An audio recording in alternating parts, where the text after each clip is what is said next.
Road trips are a blast, but packing the car to head out, not so much. AAA's packing expert Debbie Calvert showed me her secrets to getting a car organized for a road trip. Debbie, thank you so much for joining me today. It is a gorgeous summer day here, and I think the perfect day to pack the car and hit the road. So where do we start? Well, Tony, anytime I'm packing for a road trip, I always consider three things. The first thing is safety. When you're packing the car, you don't want to pack up too high so that way you lose visibility through your windows. Secondly, you want to make sure all your loose items like balls and sporting equipment are secure, because if you have to hit the brakes hard, loose items could really cause a problem in the car. Wow, that makes a lot of sense. And I love this organizer that you have with all these pockets and storage areas. Yeah, I love the organizer too. I use it all of the time. Second thing is convenience. You want to pack based on where and when you're going to use the items. For example, if you're going to have an overnight stop on your trip, I pack a separate overnight bag. So that way you have a change of clothes, your toiletries, and you don't have to unpack the whole car when you're going just for the night somewhere. That's really smart. And the other thing is then you don't have to deal with the whole suitcase in your room, right? You have just what you need, easy to get in and out, and you're not dealing with the whole thing for your trip. Right, absolutely. And then the third thing I recommend is make sure you're prepared, right? So when I go on a road trip, I always have an emergency road kit with me. This way, if you do happen to have a breakdown or need repair, you have this and it can help you out. Secondly, I make sure I bring a first aid kit. You know, when you're traveling, you never know when there could be a little mishap. So you have a first aid kit and you're ready. And that's such a great tip. It is so important, especially if you're traveling with small kids, to have something like this at the ready. Absolutely.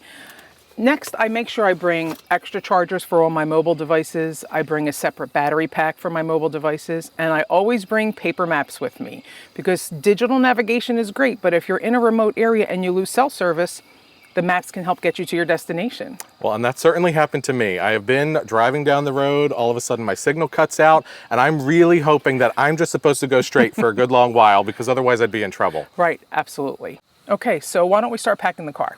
Sounds good. First thing we want to do is start with the heavy items. Put them in first. Okay, so the suitcases go in? Yes. Great.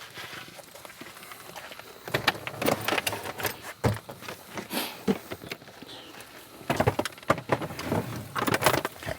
And then we can put our organizer with all of our small items.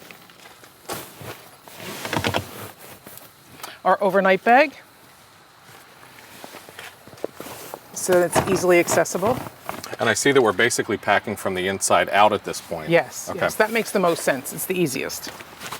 Then we put a camp chair in.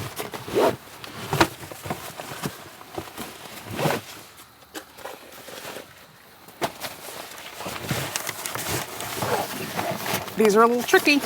They are, because they secure everything nicely, but they just fit there snugly. That's there you great. go. Okay.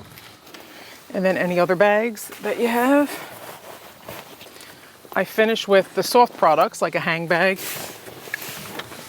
And this is where you would have dresses or suits, things that need to hang? Right. Okay.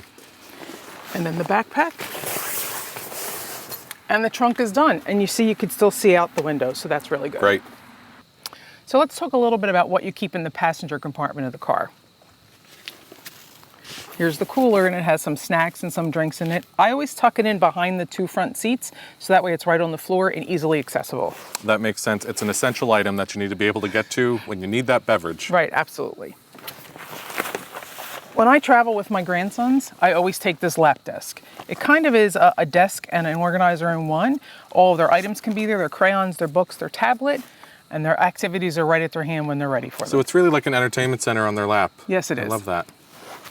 And I know, Debbie, my nephew can't travel without his pillow and blanket, so I think this probably needs to get in the passenger seat too, right? Yes, absolutely. So you keep it in the back with them, and that way they have it when they're ready to take a nap. And hopefully they do take a nap for you. Great. And now we're ready to go. We have more great tips from Debbie at AAA.com/packingtips.